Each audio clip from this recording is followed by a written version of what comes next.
नमस्कार साथियों, आज हम बात करेंगे जो क्वेश्चन जो एग्ज़ाम अभी हुआ है 27 फरवरी को, उसका जो है सो ऑब्जेक्टिव का सॉल्यूशन आज हम लेकर के आए हैं। ठीक है, फिर देखेंगे आगे ऑब्जेक्टिव से पता चल जाएगा कैसे क्या है। तो ये ऑब्जेक्टिव, आइए 20 ऑब्जेक्टिव आज देखते हैं कैसे क्या होता है। तो सबसे पहला क्वेश्चन है कि यदि 65 और 117 के एचसीएफ को इतना के रूप में लिखा जाता है तो पी का वैल्यू क्या होगा। तो देखिए यहाँ पर करेंगे क्या, इसका एचसीएफ निकालेंगे। तो एचसीएफ क्या होता है, कॉमन फैक्टर होता है। तो एचसीएफ निकालेंगे तो देखिए क्या नज़र आ रहा है, 65 और 117। अरे यह 13 पचे 65 और यह 13 9, तो कॉमन क्या नज़र आ रहा है 13। इसका मतलब एचसीएफ कितना आ गया 13। एचसीएफ को किस फॉर्म में लिखेंगे, 65P माइनस 117 बराबर हो गया 13। तो 65P, अब ये देखिए माइनस में उधर जाके जुटेगा तो हो जाएगा 130। ये दो बार में कट जाता, पी का वैल्यू कितना निकला 2। इस तरह से ऑप्शन नंबर बी क्या हो गया, आंसर हो गया। चलिए आगे देखते हैं। 10 45 का वैल्यू कितना होता है, 10 45 होता है 1। अभी 1 होता है तो यहाँ 1 हो गया, नीचे 10 1 होता है, यहाँ भी 1 2/2 कितना हो गया, ये कट के ये 1 हो गया। तो ऑप्शन ये सी आंसर हो गया। आगे कह रहा है एलसीएम बताइए 15 18 और 24। 15 18 और 24, ये तो सिंपल से ही निकल जाएगा। मान लीजिए अगर 2 से करेंगे तो 15 है, 9 ये 12 हो जाता है। 3 से करेंगे तो 5 3 और 4 गुना करेंगे, 4 × 12 = 60, 18 दूना 36, 360 आंसर हो गया। ये देखिए सरलतम रूप में ले जाना है। अब देखिए सरलतम रूप में क्या करेंगे, बिना दिमाग लगाए हुए इसमें क्या करेंगे, तो यहाँ पर दिया हुआ है 85, लास्ट में 5 है। इसका मतलब है कि हर वाला जो है 5 से इसमें भाग लगेगा। ठीक है, अब देखिए 5 से लगेगा तो 5 से तो लगेगा फिक्स है, मतलब ए नहीं तो डी। 4 से नहीं लगेगा, फर्स्ट का 2 डिजिट अगर 4 से लगता है तब होता है। अच्छा, ऊपर वाले के बारे में थोड़ा हम सोचते हैं। तो ऊपर वाले में सोचते हैं तो 2 डिजिट है, 48 है। तो 48 है, इसमें 4 से भाग लगेगा। शुरू का 2 डिजिट में अगर 4 से भाग लगता है तो पूरे संख्या में 4 से भाग लगता है। इसका मतलब इसमें 4 से भाग लगेगा, 5 से तो लगना नहीं है। अब ऑप्शन बचा 2 ठो, 7 या फिर 4। अब देखिए तो यहाँ सबसे पहले क्या करते हैं, इसको 4 से अगर हम करना चाहेंगे तो देखिए ये 37 आता है। आइए 5 से करते हैं तो 37 कैंसिल होकर 4/5 आंसर आ जाता है। ठीक है, विभाज्यता का नियम याद रखने के बाद ऐसे ही हो जाएगा। अब देखिए क्वेश्चन नंबर, पी के किस मान के लिए संपातित रेखाएं निरूपित करती है। अब देखिए ये दोनों क्वेश्चन जो है ना एक ही तरह का है, मतलब ये फार्मूला पर है A1/A2 = B1/B2। अब ये आगे वाला जो टर्म है C1/C2 संपाती। ठीक है, संपाती का मतलब होता है ये भी बराबर, सही है, ये भी बराबर हो जाएगा। संपाती मतलब होगा एक ही पर दोनों रेखाएं। अच्छा, दूसरा समानांतर की बात कर रहा है, तो समानांतर में जो है ये जरूरी नहीं कि ये तीसरा वाला बराबर होना ही है। ठीक है, तो ये संपाती का कंडीशन ये वाला लगेगा। चलिए पहले इसका सॉल्यूशन ढूंढते हैं। तो जब हम इसको बैठाते हैं तो यहाँ है 3, यहाँ है 6, यहाँ है 1, यहाँ भी है P, यहाँ है -8 -16 माइनस में। अब देखिए ये सॉल्यूशन तो सब सही हो जाता है। यहाँ थोड़ा सा प्रॉब्लम क्या नज़र आ रहा है, माइनस आ रहा है। ये इक्वल टू था यहाँ पर, तो बराबर की साइड किए तो माइनस में आ गया। इसका सॉल्यूशन तभी सही हो, ऐसे हमको ये क्वेश्चन में ही गड़बड़ी मुझा रहा है, प्लस माइनस कहीं गड़बड़ी है। अगर यहाँ पर हम माइनस कर देंगे तब जाके यहाँ देखिए ये माइनस कर देंगे तो कट के पी का वैल्यू 2 आ जाएगा। ठीक है, बी आंसर हो जाएगा। आइए आगे वाला देखते हैं, समानांतर का था, समानांतर में ये हो जाता है, ठीक है, सीधा समानांतर बोल रहा है, तो इसको हम बैठाएंगे 3/2 इक्वल टू 2/5 2p/5, ठीक है, उसके आगे वाला कोई मतलब ही नहीं है। तब देखिए ये कितना हो गया 15/4, सीधा सीधा हो गया ऑप्शन नंबर ए आंसर, ठीक है। आइए क्वेश्चन नंबर 7 देखते हैं। देखिए यहाँ लिखा हुआ 15 cot थीटा इक्वल टू 18, अर्थात cot 8/15 है। अच्छा, cot थीटा होता क्या है, ध्यान देना है इस बात पर। cot थीटा होता है आधार बटे लंब, आधार बटे लंब। अच्छा, कर्ण निकालेंगे इसका, तो 15 का स्क्वायर 225, 8 का स्क्वायर 64, 64 और 225 ये हो जाएगा 89, 289, 289 का वर्गमूल, अरे निकाल दें क्या, कर्ण बराबर 15 के स्क्वायर और ये इसका लंब का स्क्वायर जो आधार का स्क्वायर, ये 225 प्लस 64, ये आएगा 289, इसका वर्गमूल आता है 17। अब कुछ नहीं करना, यहाँ साइन थीटा देखना है। साइन थीटा होता है क्या, लंब बटा आधार, लंब क्या है 15, आधार कितना है 17, तो ऑप्शन नंबर डी आंसर हो गया। आइए आगे बढ़ते हैं। आगे है त्रिभुज ABC, त्रिभुज ABC, त्रिभुज XYZ समरूप है। अब देखिए ये दिया है कितना 75 और y दिया है 57 और पूछ रहा है C क्वेश्चन मार्क। अच्छा देखिए, जब समरूप है तो इसका कोण क्या होता है, संगत कोण बराबर, तो ये 57 है तो ये भी होगा 57। ये दोनों को जोड़ेंगे तो 7 5 12 और 7 5 12 1 13, 132 हो जाता है। और हम जानते हैं कि त्रिभुज के तीनों कोणों का योगफल कितना होता है 180, तो इस तरह से ऑप्शन नंबर बी आंसर हो जाएगा। 48 और 120 जोड़ेंगे, 132 जोड़ेंगे तो 180 हो जाएगा, ठीक है। छोटा सा क्वेश्चन था। चलिए आगे, ये कह रहा है मूल बिंदु, तो मूल बिंदु का मतलब होता है 0 0, और 0 0 से जब दूरी सूत्र लगाएंगे तो 3 - 0 का स्क्वायर और 4 - 0 का स्क्वायर, माने 3 का स्क्वायर 4 का स्क्वायर माइनस का स्क्वायर प्लस हो जाएगा। इस तरह से ऑप्शन नंबर ए आंसर हो जाएगा।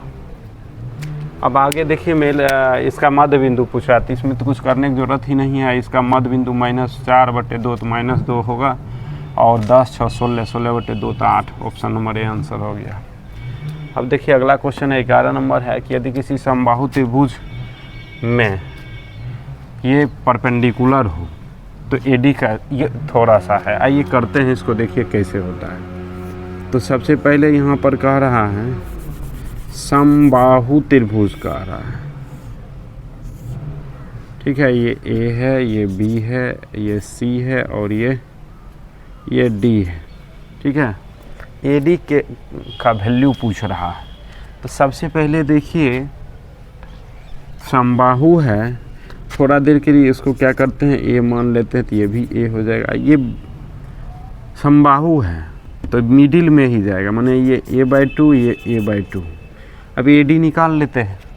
अब देखिए यहाँ अगर हम AD निकालना चाहेंगे, ये लंब कर्ण आधार हो जाएगा इन ट्रायंगल ADC। ADC से जब हम चलना शुरू करेंगे तो यहाँ होगा AC का स्क्वायर इक्वल टू AD का स्क्वायर प्लस DC का स्क्वायर, सही है। अब देखिए AC यहाँ कितना है A लिए हैं, तो A स्क्वायर हो जाएगा। अच्छा AD तो यहाँ AD का वैल्यू नहीं डाल रहे हैं, AD तो है ही नहीं। अच्छा DC ये A/2 है, कितना है A/2 का square equal to AD square. चलिए अब कुछ नहीं करेंगे, बस इसी को आगे बढ़ाएंगे। तो ये हो जाता है 3A²/4, है ना, मतलब 3A² / 4 इक्वल टू AD। अब देखिए AD स्क्वायर निकला है, लेकिन यहाँ लिखा हुआ सब जगह CD। अब यहाँ देखिए CD का वैल्यू कितना है, यहाँ CD है A/2। अब A/2 CD का स्क्वायर करेंगे तो A²/4 होगा, तो यहाँ A²/4 का वैल्यू क्या डाल देंगे, CD, तो CD का स्क्वायर बराबर AD का स्क्वायर। तो इस तरह से ऑप्शन नंबर D हो गया इसका आंसर। ठीक है, एक क्वेश्चन उसी टाइप का है, 12 नंबर क्वेश्चन। तो इसमें जो है, इसमें कुछ इस टाइप का है, A B C D। ये देखिए, ये है 7 5 5 7 और 3 - 3 3। अब कह रहा है कि BC का मध्य, ये BC का मध्य बिंदु D है, तो ये देखिए इसको जोड़ेंगे तो ये होगा 2, ये 1 हो जाएगा ना, हाँ 3 घट जाएगा 2, 2/2 तो 1, और ये 7 3 10 दिए 5 हो गया। अब ये AD पूछ रहा था, अब हो गया x कोऑर्डिनेट का अंतर का स्क्वायर, 7 - 1 का स्क्वायर प्लस 5 - 5 का स्क्वायर, तो अर्थात ये कितना हो जाएगा, 36 का 6 हो जाएगा वर्गमूल। तो ऑप्शन नंबर C आंसर हो जाएगा। आइए कुछ क्वेश्चन और है आगे। देखिए 30 नंबर क्वेश्चन देखते हैं। 30 नंबर क्वेश्चन दिया हुआ है सेक 2। अब मान लीजिए हमको याद नहीं है कैसे लिखना है, तो देखिए साइन 30 और कॉस 60, इसका वैल्यू 1/2 होता है। कॉस का उल्टा ही होता है सेक, अर्थात 60 डिग्री निकल गया, बी ऑप्शन आंसर हो जाएगा। अब देखिए cosec square theta minus cot square theta ये खुद 1 होता है। अब बच गया 1 - cos square theta, 1 - cos square theta सीधा साइन स्क्वायर थीटा होता है। बहुत सारे स्टूडेंट उलझ के जहाँ तहाँ मार लेते हैं। चलिए आगे बढ़ते हैं।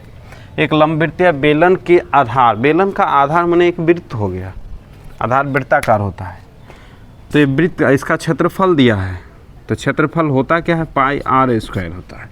अब यहाँ पाई कैंसिल हो गया, r² का वैल्यू 9, r का वैल्यू पूछ रहा है, तो ये हो गया 3 आंसर। ठीक है, अब देखिए आगे क्वेश्चन है 16 नंबर की 4 सेंटीमीटर त्रिज्या वाले वृत्त के अंदर खींचे जा सकने वाले वर्ग का क्षेत्रफल। देखिए ये क्वेश्चन था, हम ऐसे बताए हुए थे। तो इसके लिए क्या करेंगे, ये इस तरह से बना देंगे।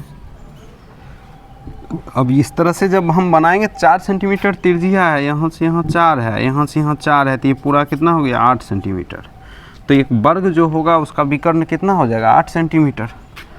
तो वर्ग का विकर्ण बराबर √2 इंटू भुजा,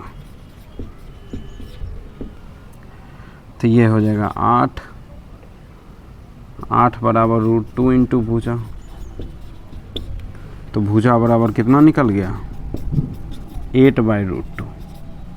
अच्छा पूछ रहा है क्षेत्रफल, क्षेत्रफल होता है भुजा स्क्वायर, माने 8/√2 इंटू 8/√2।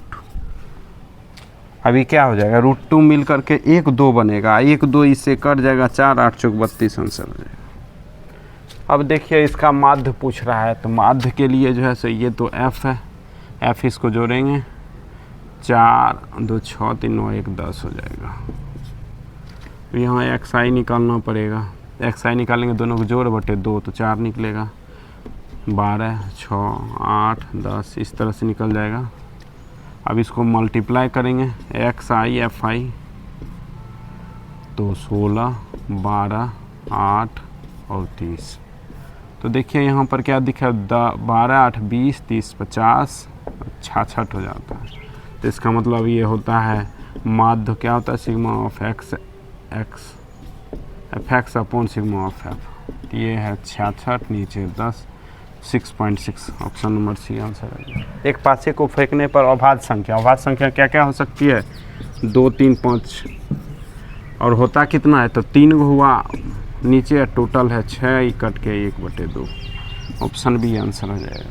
19 नंबर, यदि किसी आवृत्ति वितरण का माध्य, ये देखिए ये भी बताए हुए हैं क्या, बहुलक बराबर 3 गुना माध्यिका 2 गुना माध्य। अब देखिए 3 गुना माध्यिका, तो माध्यिका यहाँ 21 दिया है तो 21 दिया 63 हो गया। 2 गुना माध्य 40 से 41 ही घटाएंगे तो 22, ऑप्शन नंबर डी आंसर हो जाएगा। लास्ट है किसी भी घटना की प्रायिकता। कोई भी घटना है तो उसका प्रायिकता 0 और 1 के बीच होता है, मतलब 0 से 1 तक हो सकता है। इसलिए यहाँ देखिए 1 से अधिक है ये, इसलिए ये ऑप्शन नंबर ए आंसर नहीं हो, तो ये घटना की प्रायिकता नहीं हो सकता है। ये सेशन यदि समझ में आवे तो अपने दोस्तों के साथ फॉरवर्ड कीजिए, ठीक है, ताकि यह जो है ऑब्जेक्टिव क्वेश्चन का जो है सो आंसर मिलान कर सके। और आप लोग कमेंट में बताइए कि 20 में से कितना ऑब्जेक्टिव आप लोगों का सही हुआ है। धन्यवाद।